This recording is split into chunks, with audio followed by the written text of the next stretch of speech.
searching for you.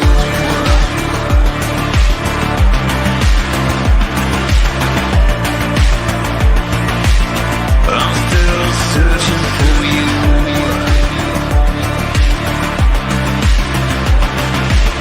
From dirt to the sky, I'm still searching for you.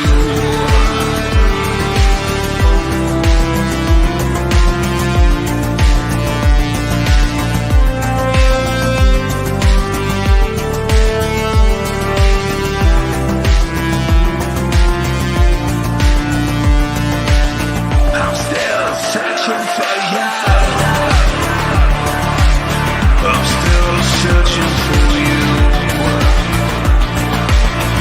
still searching for you. I'm still searching for you. I'm still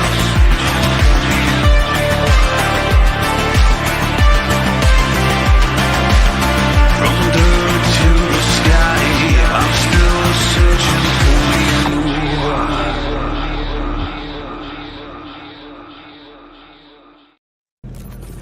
Wake the fuck up, samurai. We have a city to burn.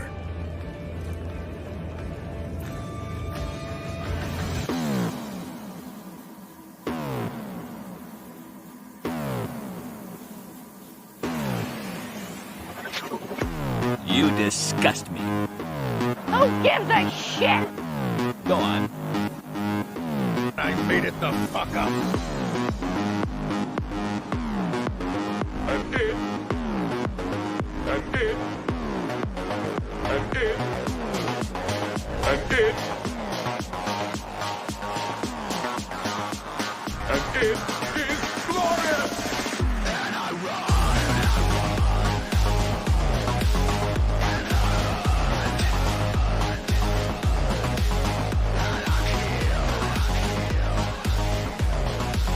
just for fun, just for fun, just for fun, just for fun, just for fun, just for fun, just for fun,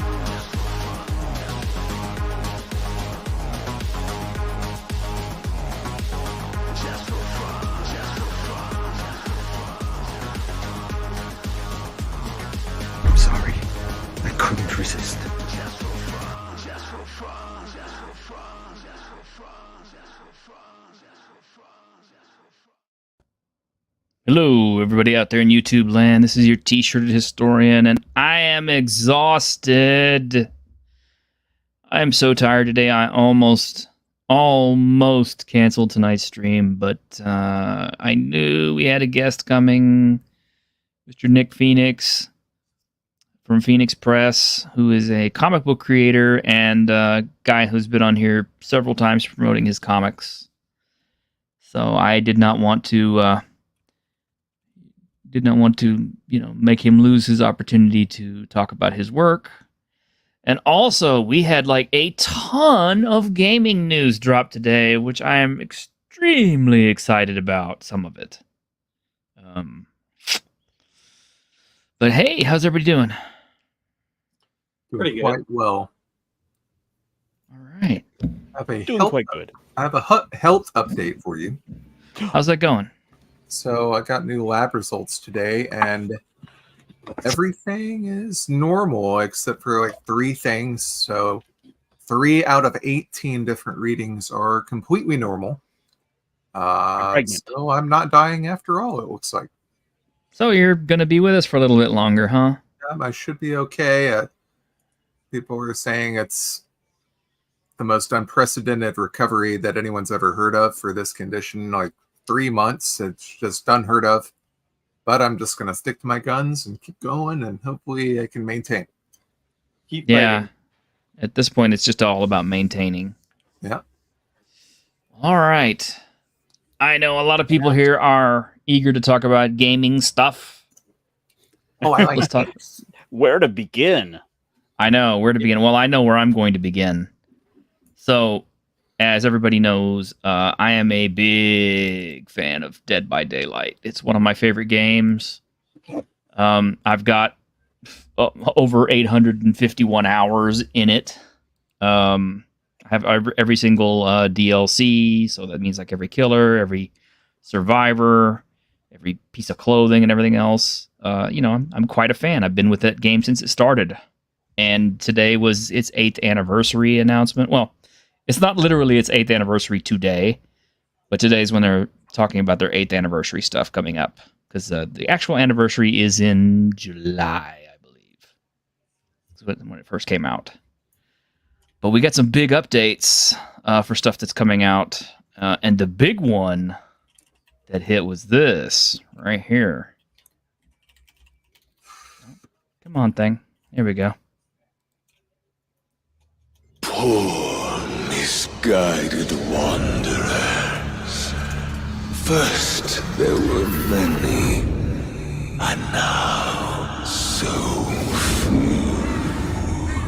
How little you must value your lives to take a single insignificant breath in my sanctum. I'm afraid there will be no quick death for you. No escape from this suffering.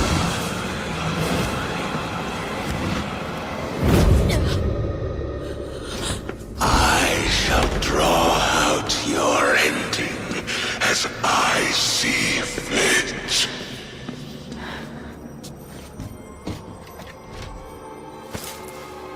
For in dark places such as this,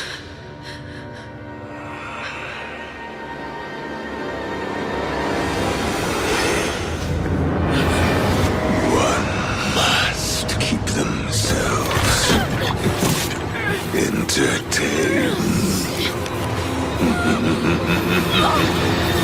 I don't think that's VECNA.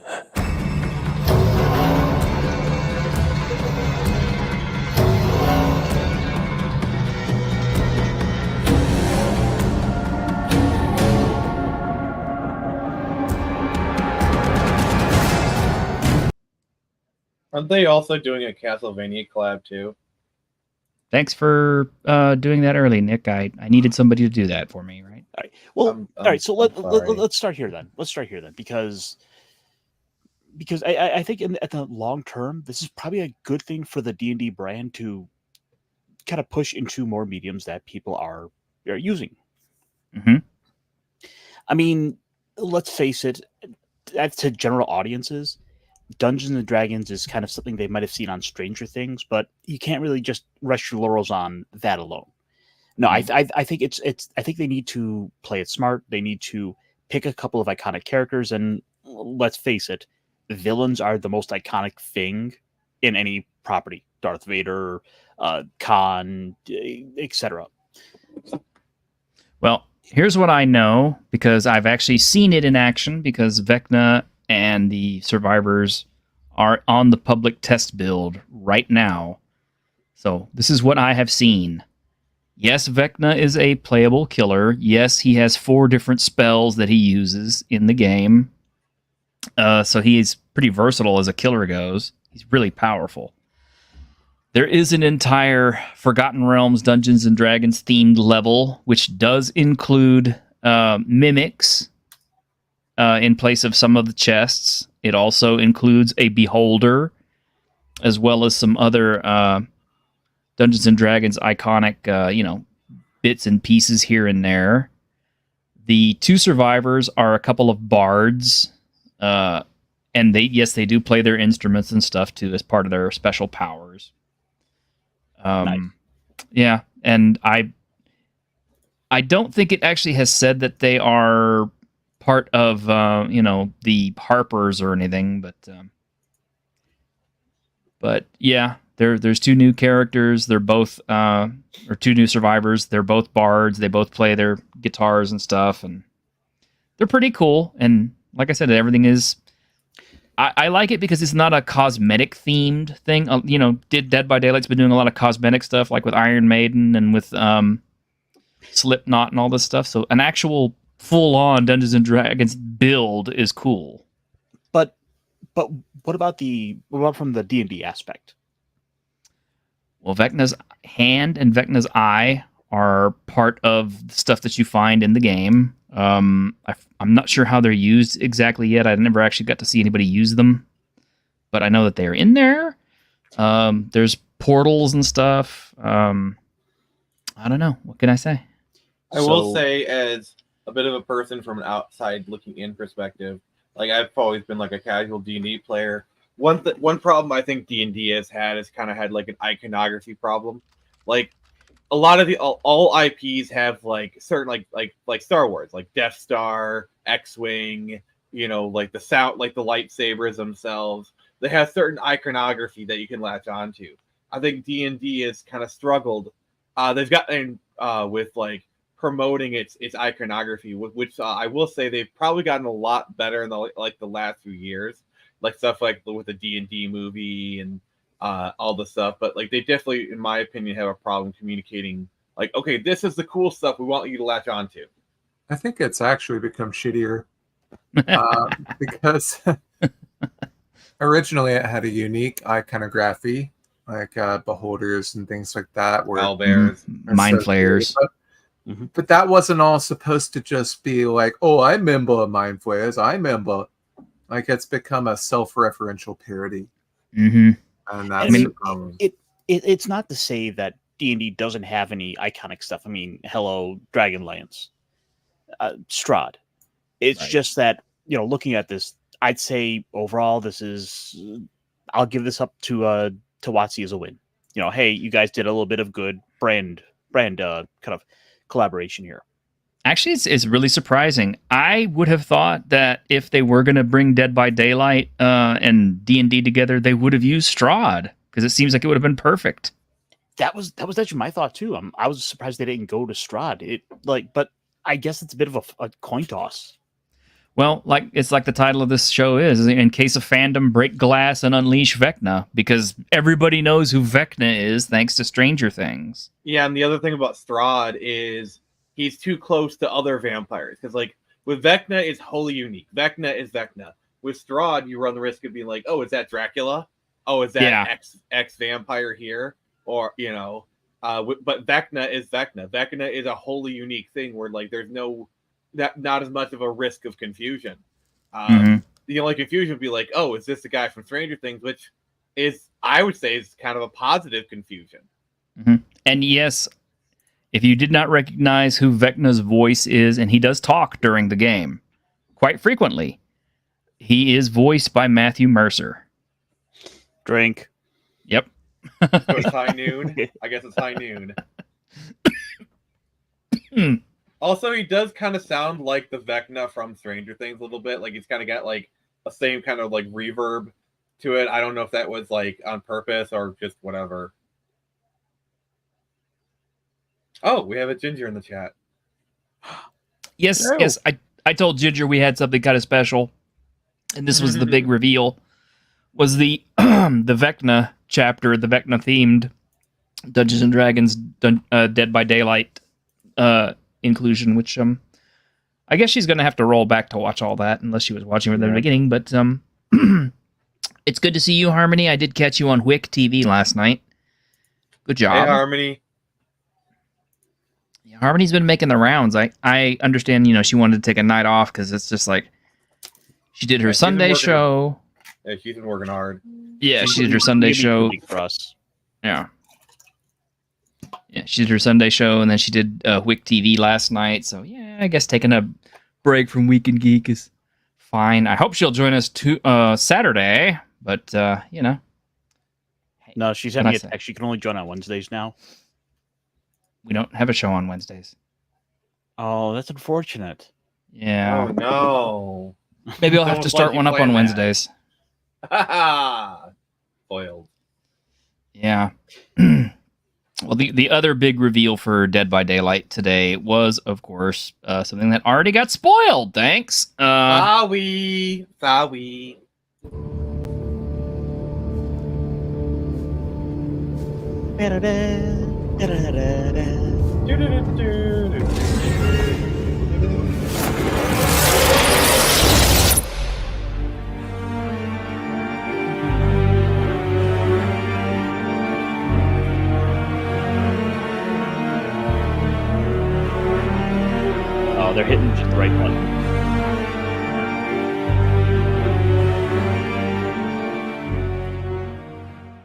Yep. Okay, this is definitely more my speed. I am a huge Castlevania fan.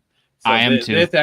Oh my god! Like, Yeah. have you played the Dead Cells Castlevania Yes. collaboration? It's Oh, yeah. really good. Like Castlevania fits Dead Cells like a glove. Oh my god! Yeah. One of my other panelists actually pointed out that Castlevania keeps hitting everything except, Konami keeps hitting Castlevania on everything except, of course, another game, which is pissing them it's off. Konami, because Konami basically doesn't really have much of development staff anymore. So, like, they're more than happy to license out their IPs to other people, but like they have no in-house development really anymore. They just pachinko. Yeah. Dave, I don't know if there is going to be a Belmont Survivor. I hope so. It's still way too early to have a lot of details on the Castlevania expansion. Obviously, Dracula is going to be featured as a killer and is going to have some unique powers. So I don't think it's just going to be a skin.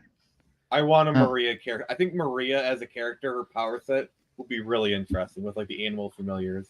Yeah, except for one thing. Dead by Daylight, your survivors really can't do a whole lot against the killers. So okay. It's not like she could fight him off. So it would either have to be a completely original character, or it would have to be a character who just doesn't have any powers and stuff, really. Is a smart character.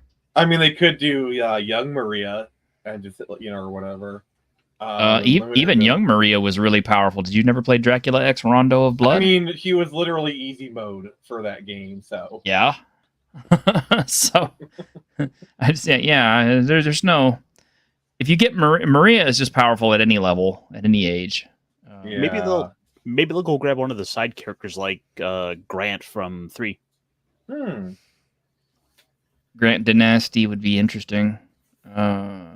Bloodstained 2. I Bloodstained 2. Oh man, the first one was so good. They're gonna do it. The game was such a hit. They're gonna do it. The thing with Bloodstained was I just got an update a few days ago where they're kind of getting ready to push out some of the last promised updates. So it's kind of clear they're trying to ramp up for that. Koji Igarashi likes money, so he also likes dropping games unannounced, like just side projects that. By the way, we did this. It's awesome. Yeah, I hope he gets Michiru Yamane to do the music for Bloodstained 2 again. So yeah, I wonder if Konami kind of has like an ego problem. But like if I was Konami, I'd just hire Iga's company to do new Castlevania. But they don't. Their ego won't handle that. They can't handle that. No, apparently they can only speak in Metal Gear these days. Well, even that, I thought for a moment that Sony was going to negotiate with Konami to have Kikuchi come and do a new Metal Gear, where Sony's kind of like being the middleman. But I guess that never happened. Nah, Konami and Kojima are just kind of like a couple of a divorced couple that don't want to see each other anymore. That's because he was the VP and he kind of helped ruin them for a while. Mm-hmm. So he did that to himself. How did he ruin them? Because I feel like they're developing the Fox engine, and it seemed like they're kind of on a good track. Please educate me. All right, so as you'll forgive me, it's been a few years since all this happened. Mm-hmm. He being vice president, he had a lot of sway with the company. He dictated a lot of projects, and he put a lot of money into Metal Gear 5 that they did not recoup, for one thing. The guy had to be because they kind of they fired him before it came out. Like they kind of cut the knees off the game. It feels like.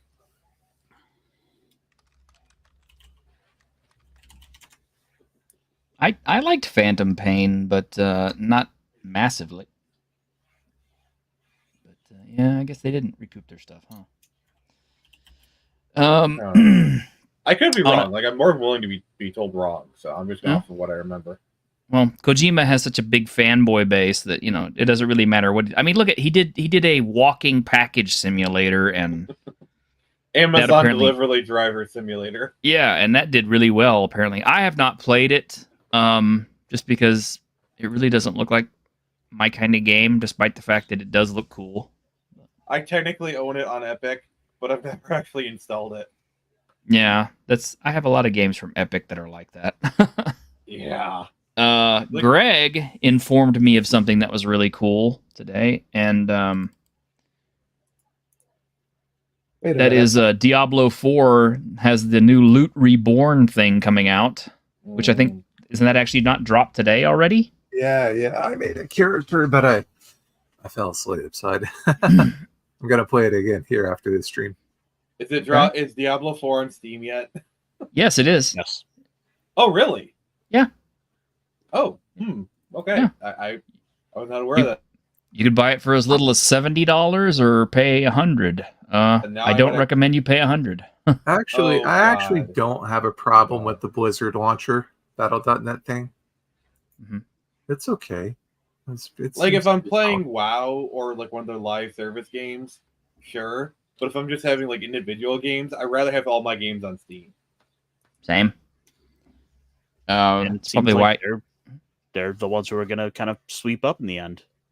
Well, I mean, I like GOG, and I like the fact that they're bringing out a lot of old games and stuff like that, because stuff that I grew up with is available on GOG, and I can go back and play it. But yeah, once they run out of legacy titles and stuff like that, it's kind of like, well, now they're forced to compete, neck and neck with Steam, and Gabe Newell has $5.1 billion, so he could pretty much undercut anybody. Mm-hmm. I mean, look at the Steam Deck. Like he's pretty much selling that for like a huge loss because he's just trying to push the Steam ecosystem. Like even now, the Steam Deck is a really good value for its money.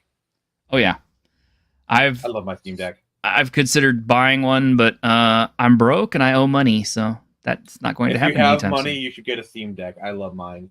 Well, if you want to loan me some, I'd be happy to get one. Or just buy some super chats and help out. So, there you go. Yeah, send this guy like a $500 super chat specifically so he can get a Steam Deck. Jesus Christ. I don't even know what I would do. I'd have to send somebody like something awesome for $500. I'd have to like paint up a miniature for them or something. For $500, t-shirt will. I absolutely would for $500. I have enough of them extra ones laying around that I could Johnny easily Silverhand miniatures? Oh yeah. They're knockoffs, but yeah. Well, no. I believe they actually do sell some official Cyberpunk miniatures. Paintable ones? Give me like 5 minutes and I'll Google it. Okay. If I were to have, I'll do my research for me. It would have to be Johnny Silverhand, and I'd ask you to sign it. Okay, so apparently some quick Google foo suggests that Metal Gear Solid cost $80 million and needed at least 5 million copies sold. I'm pretty sure it didn't. I'm pretty sure it didn't do that. I mean, it sold like a couple million, but Yeah, it was over budget. It was they had gone over they had gone past what they needed to. They had gone past what the allotted time, so they were over their deadlines. There were just a lot of problems, and plus Konami had a lot of other problems going on at the time. Mm-hmm. Good old Konami. Yeah, the thing is, the Fox engine was supposed to be like the engine Konami was going to use for like the next 5 to 10 years. Because remember, at that time, every studio had their own in-house engine. Like nowadays, everyone just uses like Unreal or whatever. But like Frostbite, Decima engine, everyone had their own in-house engine, and so Kojima was trying to do the same. And the Fox engine, I think it's a good engine. It just never really got utilized. But yeah, the Diablo 4 patch is out, and it basically, I'm a little worried about it because it's one of those gigantic patches where the developers just said, okay, we're going to give the community every single thing that they want. And so that's what they did. They put in every change that anyone could possibly want. And sometimes that works and sometimes it doesn't. But damn, they really did change most of the game. I'll have to go back and try it though.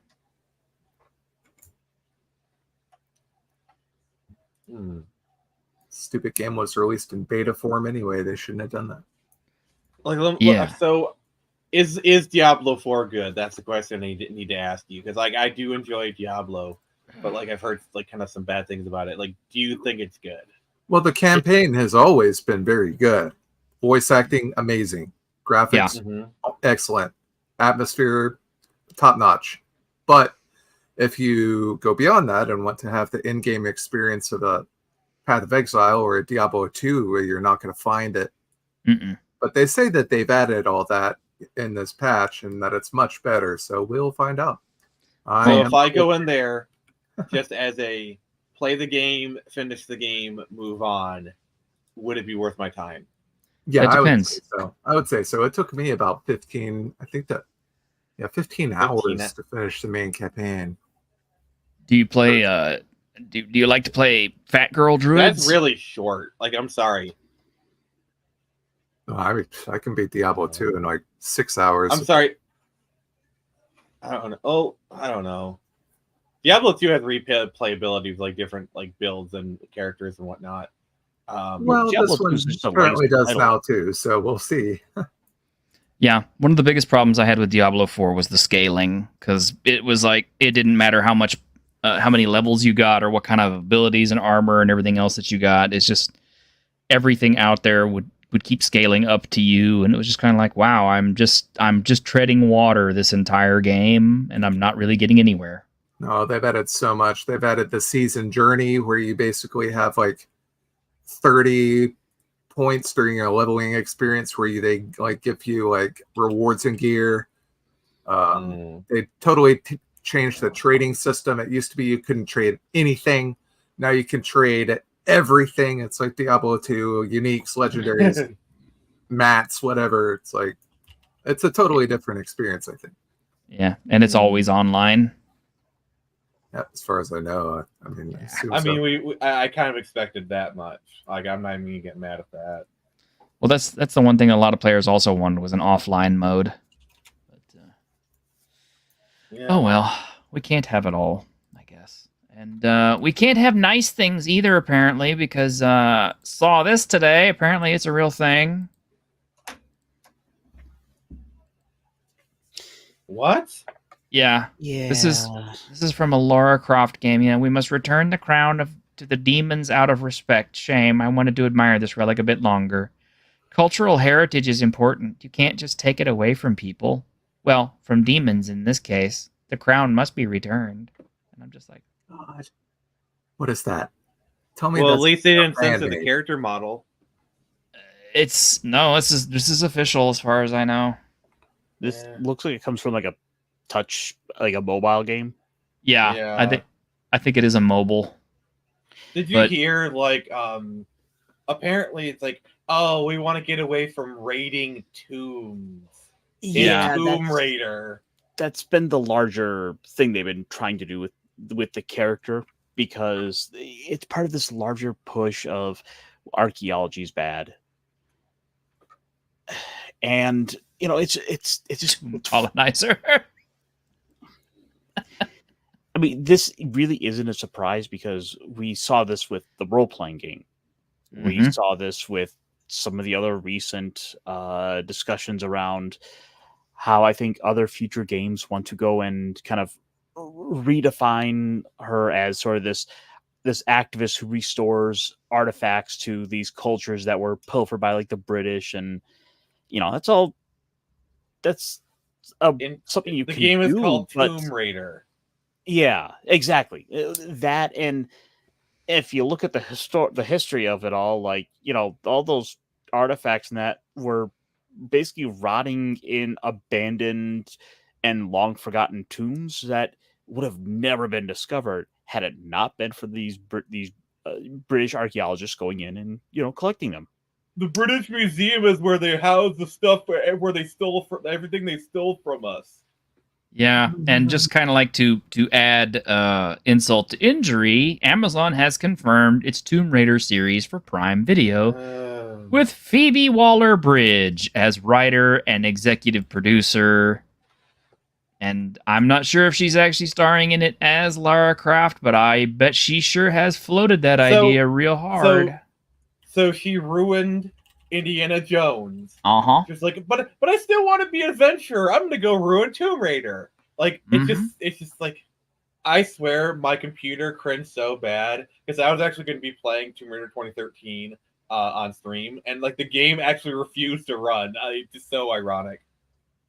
I mean, I don't know how she keeps failing upwards, but she does.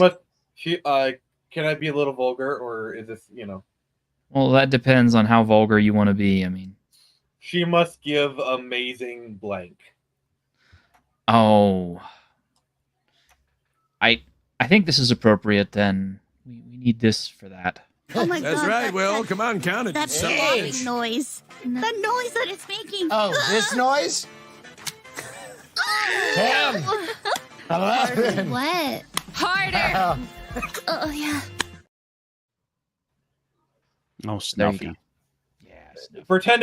Pretend you owe rent. Yep. I don't know what her particular talent is. All I can say is that if she does do head, do you want to get She's it from very somebody with skilled a with her teeth like tongue. that? She's got the silver tongue. No. No, she doesn't. I mean, these executives who don't know what good is, they're like, oh, She looks like a thumb. She does. I mean, a thumb with hair. I don't get it. I mean, Dave thumb I the wouldn't complain Impaler about pretty much hitting with has a the right hammer. idea. Dave the Impaler, he has the right idea. What, her bag is full of fleas? Yeah. Yeah, Fleabag. One movie. One fucking movie, and how long ago was that? 8 years ago? That was a TV show. Fleabag was a TV show. Yeah. Well, 8 years ago? Don't forget, she was also the feminist robot in Solo. Oh God, I'm trying. Did she did she do the Hunting Eve show or whatever? I don't know. Or Orphan Black or whatever? Because there's like a couple of these like feminist British TV shows that were like kind of good. Broadchurch. Trust me, I don't go looking for anything with her in it. I avoided it like the plague if I can. Yeah, if it wasn't for Orphan Black gave us a She-Hulk actress. I know that. Damn. I mean, some good news, however, is that apparently there is a remake of the old Jane Fonda classic Barbarella, Queen of the Galaxy, starring Sydney Sweeney. And supposedly being directed by Edgar Wright. Yes. I cannot think of anyone who would be more perfect for that, because that just sounds funny in the fact that Sydney Sweeney knows what makes her popular. And if you don't know what makes her popular, let me give you a hint. I'll give you 2 hints right here. 2 hints right there. And you guess. Yeah, it's a perfect project. Also, Edgar Wright, I think, is just like the director who will do it justice, in my opinion. I think Edgar Wright has the sensibilities. Like Edgar Wright will know exactly what movie he's directing. Yeah, I think this will be perfect. I think this will be all right. I don't fear this particular remake. Yeah. As long as Jane Fonda doesn't make a cameo. Ugh. Yep. Yeah. So I thought I'd just go ahead and pull up the article to see if there's anything else out of it we need to head on. And yeah, I mean, the thing with Barbarella is it is a very kind of classic way, very feminist sort of movie, but also very lusty and sexual. But that was just it though. It was all that because it was from that the female sexual liberation revolution era of feminism. Mm-hmm. Exactly. What do you think, Greg? I've never seen Barbarella. What? I bet Ironcaster hasn't either. So, no comment. Okay, so I know enough about it to be able to say that. I think I saw like one clip of it where like Jane Fonda's character is hooked up to like a piano that gives her orgasms or something. Yeah, She's floating around a mood organ with her like floating around a mood organ. Mm-hmm. Yeah, and the evil scientist is named Duran Duran.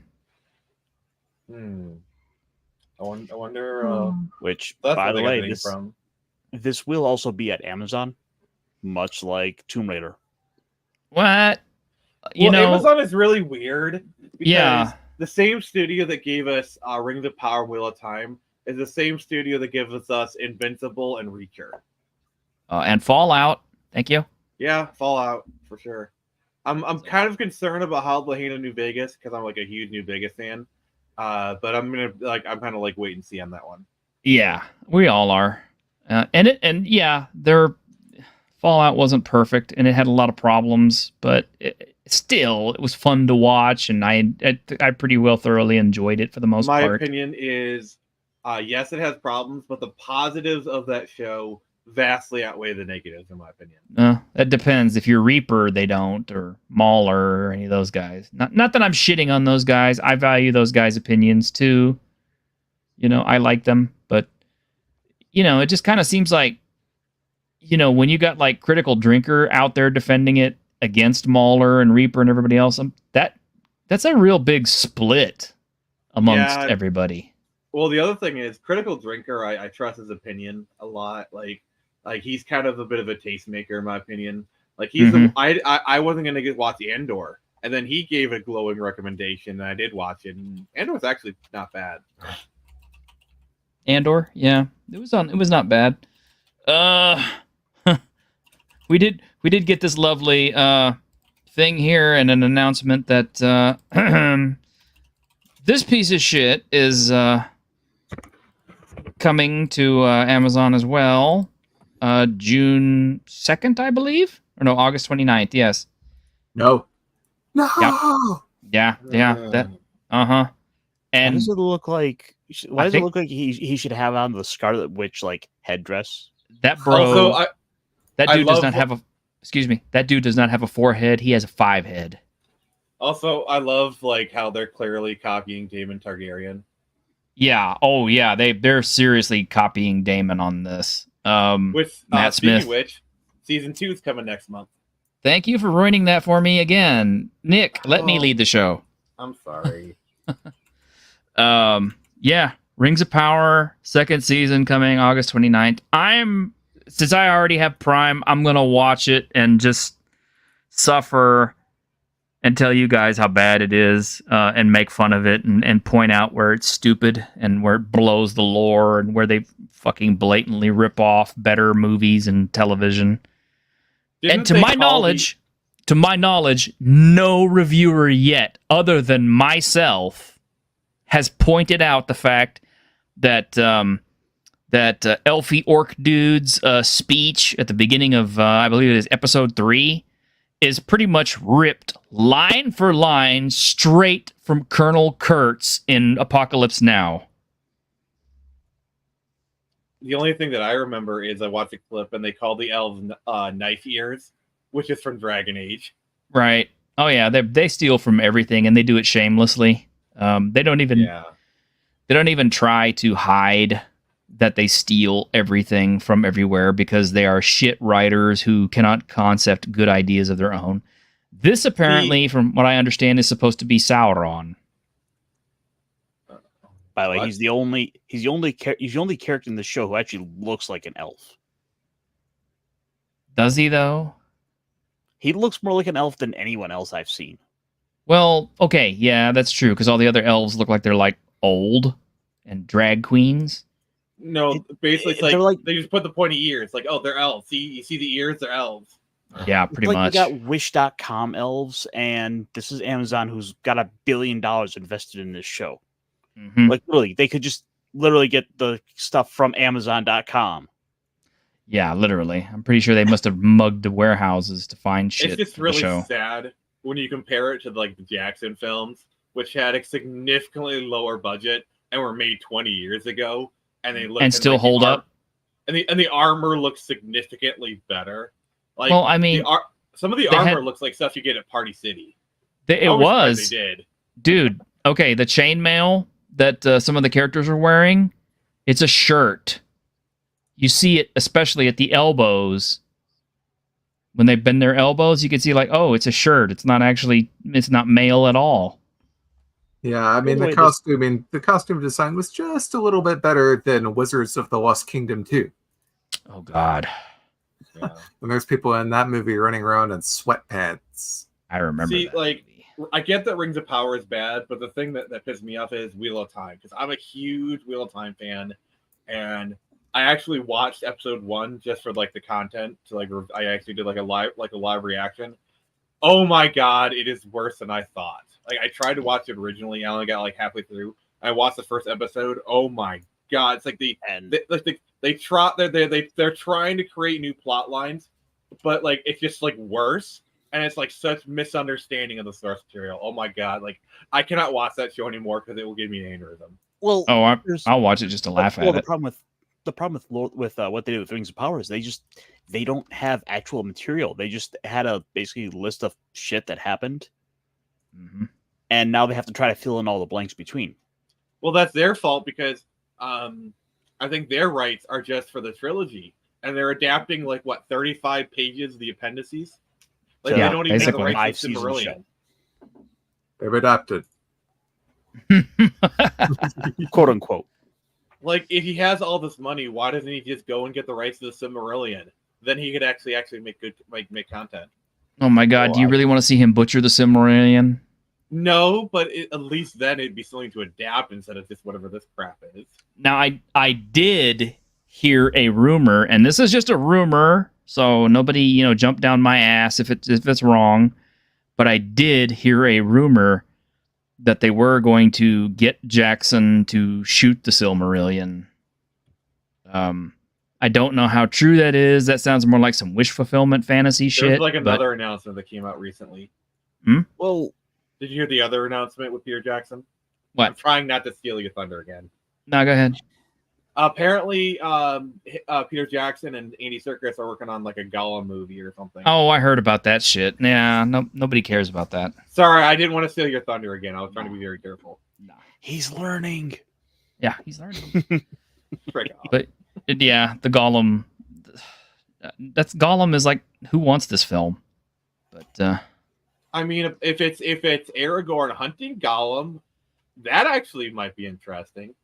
If you bring back Viggo Morrison or something, well, he's kind of a little bit too old for that. But Surly said it. Oh, we got to do it now. We got to do it now. Surly has said it. He said the magic words. He didn't pay, but he said the magic words. We have to do this. So I know who to blame. Yep. Now you know who to blame. Nick, if you've never seen this before, please enjoy. The world of The Witcher, Blood Origin, is a medieval realm divided into 3 kingdoms that have been at war for 1,000 years. Want to explore the exotic serpent clan who serve the southern kingdom of Darwin? Well, be introduced to a mix of Caucasian, Black, Asian, and Latino people you would find in relative proportion in metropolitan Los Angeles.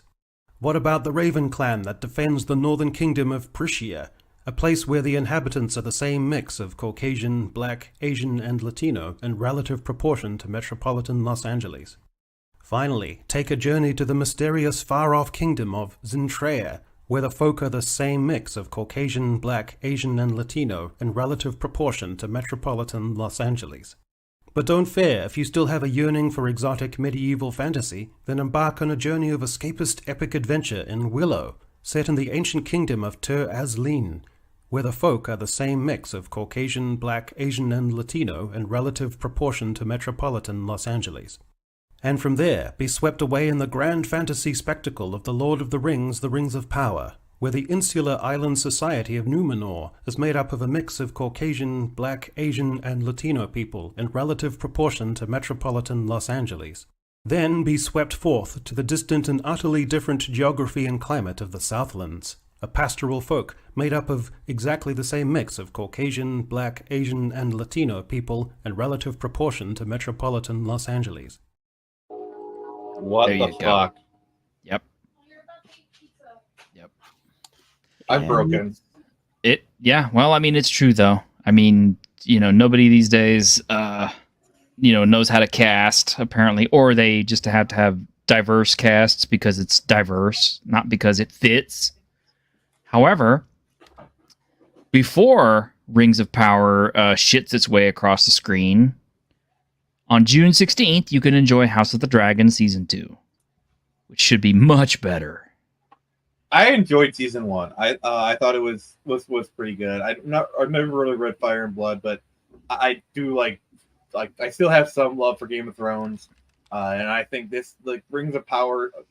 Okay, that's a Freudian slip right there. It was. House of the Dragon did a really good job at kind of like reinvigorating the Game of Thrones fan base. Yeah, I mean, yes, I already know how the story ends, but that doesn't matter.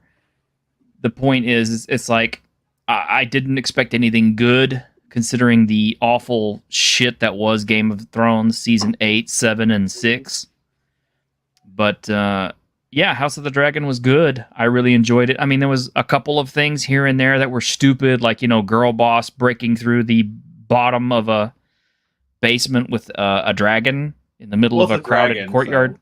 Yeah, but I mean, it's like she could have, like ended the whole conflict right then and there. She had a dragon. She could have scorched everybody right then and there and just, brought the whole thing to an end. But instead, the story has to play out and go to its inevitable conclusion, which will probably piss a lot of people off if they don't know the story.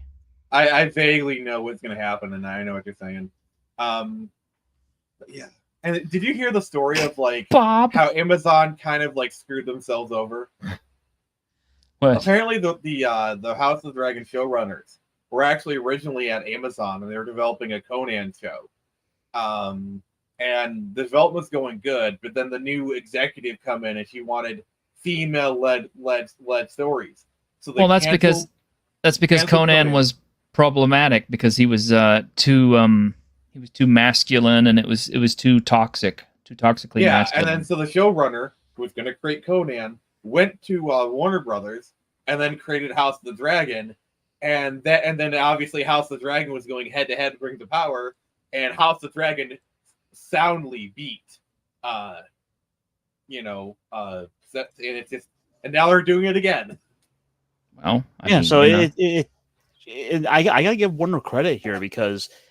Here everyone was all ready to kind of talk about the Rings of Power stuff, and then in hour after they dropped the trailer for Rings of Power, here comes Warner to drop a House Dragon season 2 trailer.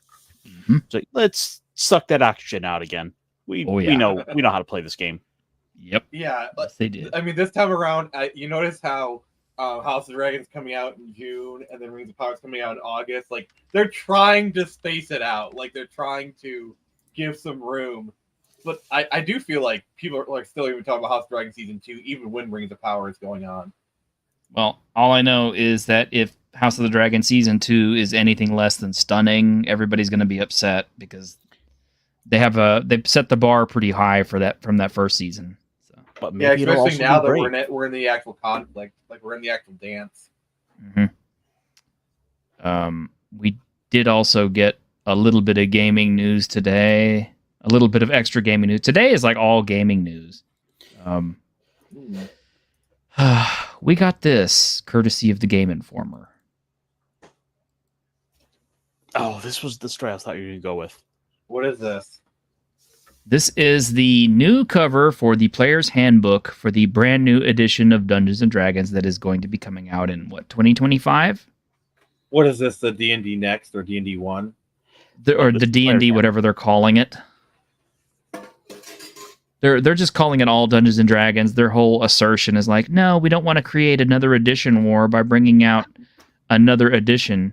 So we're just calling it all Dungeons & Dragons. But they are, in fact, not backwards compatible. I have been hearing some people call it 5.2. Yeah, I would call it 5.2. Yeah, kind of lines up with how we have the 5.2, SRD coming out. Mm-hmm. I liked 5.0. I actually played 5th edition. It was pretty good. Well, okay. 5e on its own isn't bad. But it's just there's the issue of the players around it. It's the culture that has developed some problems. Yeah. Well, I'm still playing in a 5e game. It's fine on its own, but I'm more excited to play some other systems. But in any case, I'll agree. This is just generic bad art. I mean, maybe it is a placeholder and it's not meant to be the final cover at all. But it is the final cover. Yeah, if this is getting like the special from, what was it, IGN or Game Informer? Yeah, if this is a Game Informer like exclusive, I think it's a safe bet to say this is the cover. Okay. And I'm sorry, from a design standpoint, this is just a mess. Well, yeah, for one thing, it looks like it's generated by AI. Probably was. Or at least it was generated by AI and then reworked by humans. But if you actually take a look at the figures on the cover, you have 1, 2, 3 females. At least I think the redheaded thing in the back is a female. No, it's impossible. They don't. There's no more redheads. They've been wiped out. Yeah, I mean it does appear to have a little bit of a curve to the chest. It does vaguely look MTF. So hashtag save gingers, by the way. Yeah. Yes, let's prevent the ginger side. Yeah, the dwarf is the only one who seems to be presenting as male. But because of the beard. Female dwarves' beards. Well, I mean, that's always been kind of a weird point of contention with people. So we're not really sure, but I'm pretty sure it's a male dwarf, though. I mean, it probably is, but like knowing these kind of people, like female dwarves can have beards. Yeah, and the fighter up front, we don't know. I mean, maybe it's a guy, but it might not be. Probably a woman. It's probably. I'm willing to bet that, if this ever became a really popular, beloved cover, Wizards of the Coast would have no problem at all informing us that knight is also female. In fact, they're all female on the cover. This is, by God, this is the first all-female D&D group photo cover of the yes. Did you hear? That is true. Did you hear that the what they did to like the warrior from like the iconic person? Yeah, we talked about that last week. Okay. You bet your bottom dollar we talked about that. Yeah, of course we talked about that. But yeah, okay. So this is the cover that they're going with. You have kobolds on one side. They're being backed up by a gold dragon. So I'm kind of like, they're safe. It's just frustrating because nothing about this makes me feel like it's dangerous that we're going on a grand adventure. This really seems like, it's just another day adventuring for us. I mean, heck, if you look at the bottom there with those spikes there, that looks like just more dragon spines. Yeah, or possibly more kobolds. Let me see. Yeah, no, it is a dragon. It is a dragon of some sort. So you got a gold dragon. So like what it's like. They have 2 dragons they're facing. Like, oh my God! The other thing, those guys are dead. I'm sorry, 1 dragon enough is bad, but 2. Gold dragons are good. But the issue though is, look at the posturing. They don't look like they're any major danger. Well, the whole book is like that. I've seen more art. Like even worse. Goddamn, Bob, you're just coming out with the zingers today, my man. I'll have you know it identifies as a cockatrice.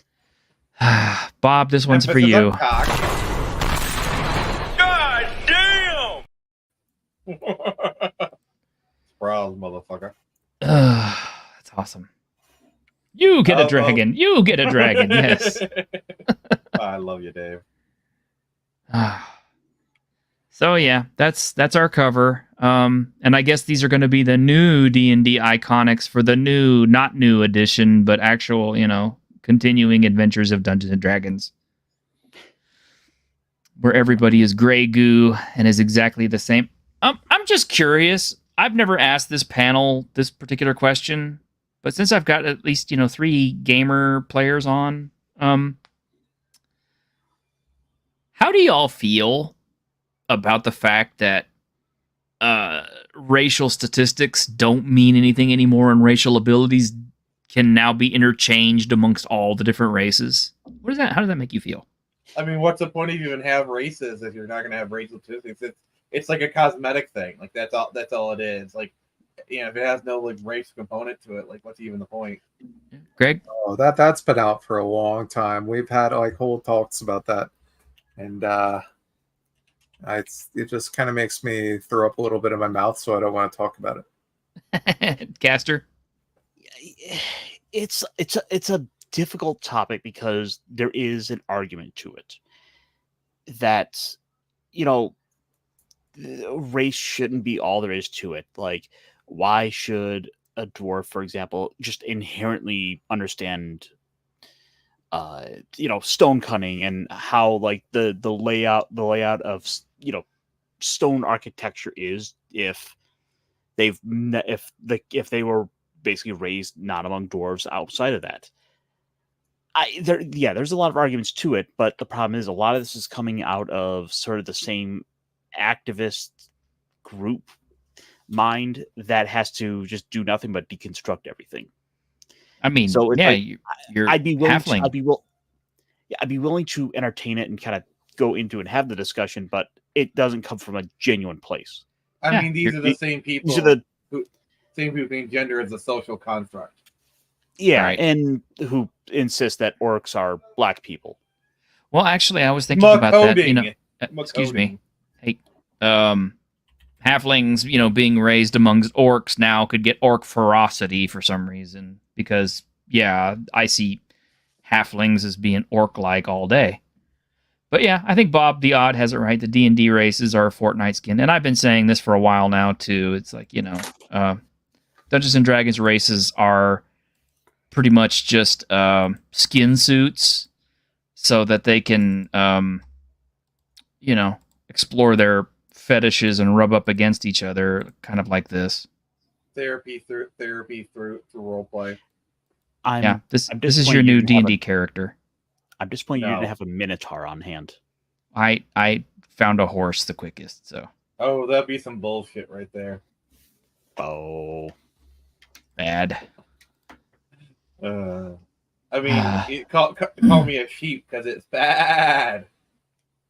Well, you know what they say. You get the most strikes when you swing the most. True. I did have one more video that I thought was cool.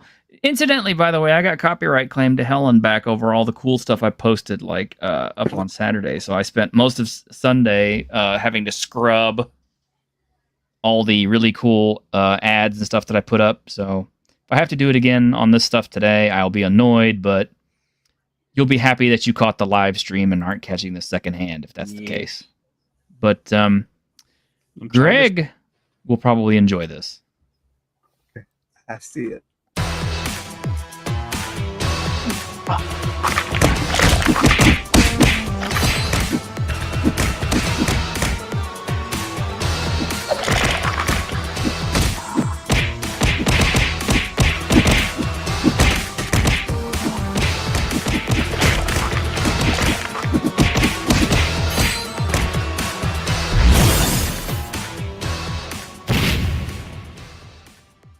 So yeah, Night Slashers.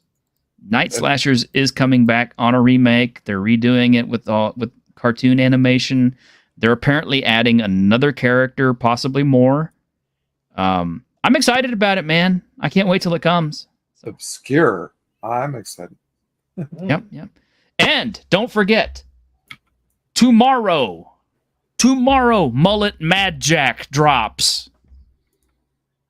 So if you want some retro, old school, ass-kicking, synth wave blaring coolness, this side of, like your favorite Japanese OVA, be sure and pick up a copy of Mullet Mad Jack. The art book, the soundtrack will be available with it too. I've been, posting up videos and demos and clips and everything from that game for months since I first saw it. So I'm very excited. I'm going to get my hands on it tomorrow. I'm not familiar with it. Is it kind of like more like a Kung Fury or more like a writing beam? You don't know Mullet Mad Jack? No. Oh my. No. One moment, sir. Well, he's about to. I take it. What do you like to know more? Would you like to know more? Yes. I think Desire to know more intensifies. I'm doing my part.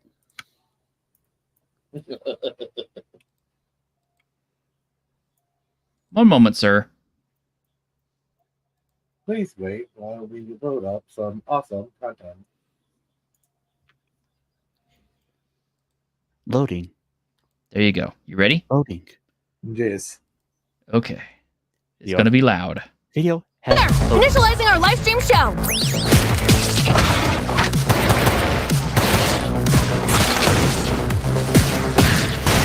A 1,000 bullets.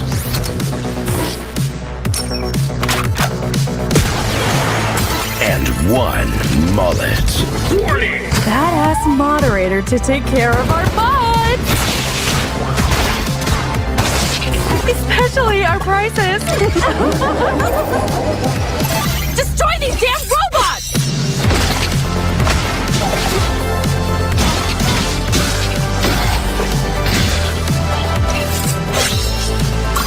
Right in front of you! Look out!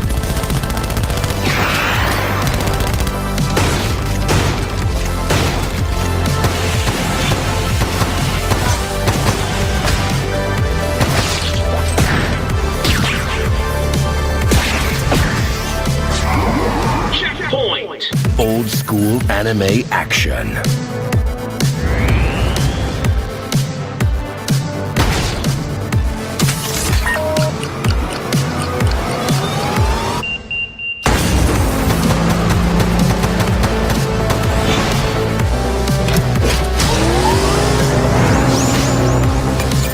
Wish list now. Mullet Mad Jack.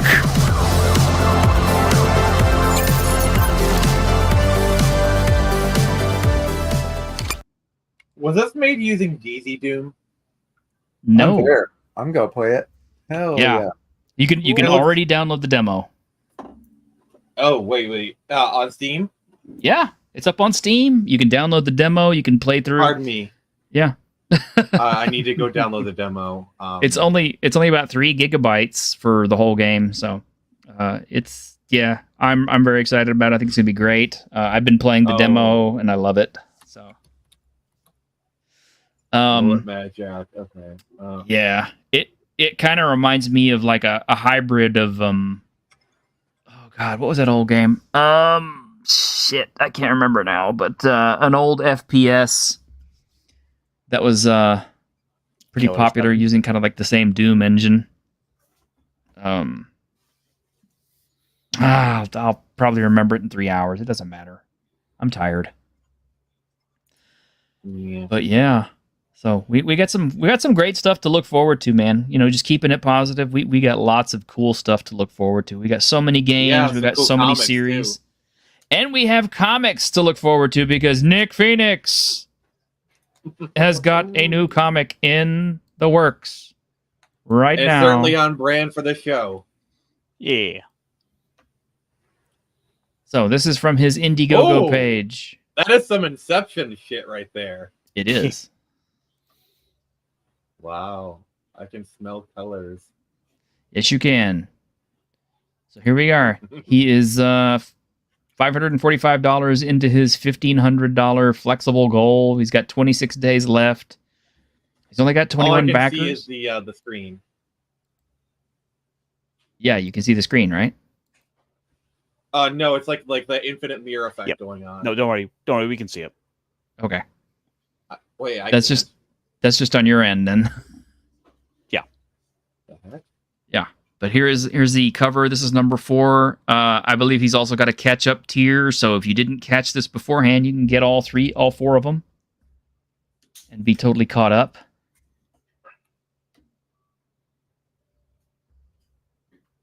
It's got some good comic panels. Some new characters. I'm sensing a little bit of inspiration from characters like Akuma. Yeah. That is. Yes, I do admit to that. Yeah, that's very Akuma-ish. But but yeah, it's basically samurai cyberpunk. That is exactly what it is. I got a trailer too if you want to watch it.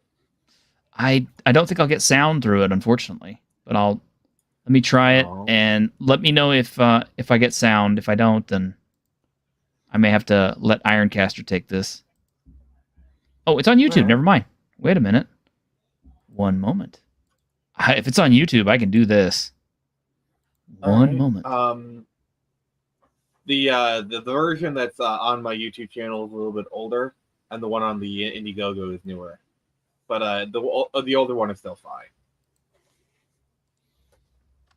All right, there is the link for it, and here is the trailer. Since Nick really wants us to see this, I do. I want to see it anyway.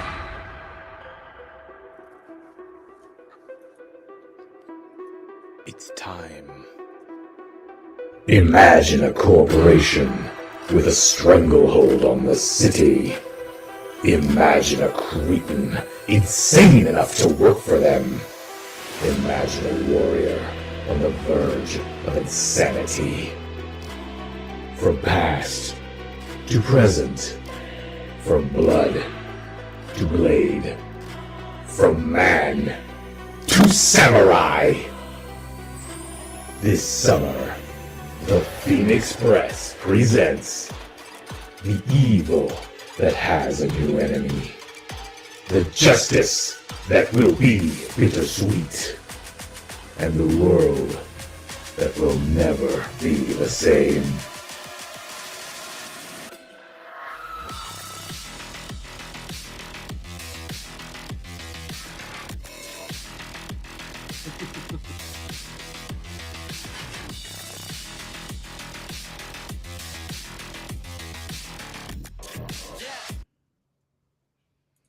Now your music is royalty free, right? Yes, Okay. I specifically get royalty-free music for this very reason. we had one of our friends, Immortal Rising Comics, who we aired his trailer. And he was like, "Oh yeah, it's all royalty free." And it's like, sure enough, like the very next day, you have a copyright claim for this music, and I'm like, son of a. Well, if you get a copyright claim, feel free to ring my neck. So Okay, I will. Speaking of which, kind of curiously, Humble Bundle is offering like an entire pack of royalty-free music that you can use they for do your that a projects lot. and stuff. Yeah, So- they're pretty much always offering like some sort of royalty-free music. I would try to grab the $1 tier whenever those are up. I've been building quite the library. Yeah, is it? You think it's worth it? I think it is because like they have like different tiers, and usually they at least have it's all royalty-free plays Linkin Park. Yeah. See, it's royalty-free because when you play it, you'll never earn royalties the rest of your life because you'll pay all of them to Linkin Park. That's why it's royalty-free. Well, But no. I was kind of sad the other day because I ran my Cities Without Number campaign, and after having been assured for years that the Cyberpunk 2077 music was royalty-free, I ended up getting copyright hit for Night City Aliens. So now I can never play that on my show again. Thank you, YouTube. Yeah. Usually when it comes to, like, whenever there's vocals to a song, that's when you know it'll be copyright. But if it's not vocals and it's just like standard video game music, sometimes you can skirt onto it, especially the more obscure stuff. Well, in any case, yeah, if it ends up getting a copyright claim, then I'll just we'll just mute it, or we'll just change the track out and move Put a along. muzzle on me. Oh, you Yeah. guys don't realize it, but like T-shirt would basically give up on YouTube if like Still Searching for You was copyright claimed suddenly. God, I hope not. Well, actually, Faderhead has it in writing that that song is available for free streaming, reuse, and everything else. Plus, I imagine if I absolutely had to, I could sweet talk him into not copyright claiming me because he's let me use music for my projects before. He's actually pretty reasonable. Yeah, One the of the ones reasons that why I annoy like me- him. Well, the ones thing that is, though, at annoy this me- point, the thing is, though, at this point, like we could sit here and say, like, "Oh, that stuff lasts forever." But I mean, you remember what happened with the OGL? Yeah, that's true. Faderhead could, have some kind of horrible accident, pass away, and then, all of his music go on to his girlfriend or whatever, and she just decided to clamp down on all the copyrights for all his shit. Apparently, the woman who owned the reason why the Eleanor car was so contentious for so long is because the guy who built the car, his wife was trying to monetize it or something, and that's what's been causing all these headaches past 10 years. Eleanor, Not the original owner. It's the wife from the widow. Gone in 60 Seconds. Yeah. The unicorn. Mm-hmm. Wow. It's kind of like that. That's apparently, why you couldn't. That's why like even Ford tried to release a special Eleanor edition of the Mustang, and the widow sued them. Ford tried to do it. Like, Jesus. Well, I guess when you have something that's one of a kind and unique, and you want to hang on to that property as much as possible. Yeah, there's limits to everything. There is limits to everything. I mean, everybody dies. Copyrights go out of style or whatever. That's why everybody's dragging Lovecraft through the mud. They're happy to make money on his name, but they're also happy to point the finger at him and say he was a racist. I mean, did you know the name of his dog? Don't look up the name of Lovecraft's dog. It's always so frustrating because that's such an easy little factoid people like to point to, but no one ever looks or brings up like the fact that Allura's lie that he recanted on in later in life. Yeah. Well, it's people like to twist and distort facts to suit their narratives, not the truth. The author. But anyway, well, gentlemen, it seems like our hour is up. I am exhausted, but we had a lot of really cool stuff on the show today. A lot of good positive stuff to look forward to, a lot of good positive stuff to enjoy. Indeed. So I hope nobody will, try to level us with the claim that you guys are just being negative and critical of everything. It's like, well, we are critical of some things, yes, but we're also good about trying to let you know when there's good stuff out there, and there's lots of good stuff. So, but anyway,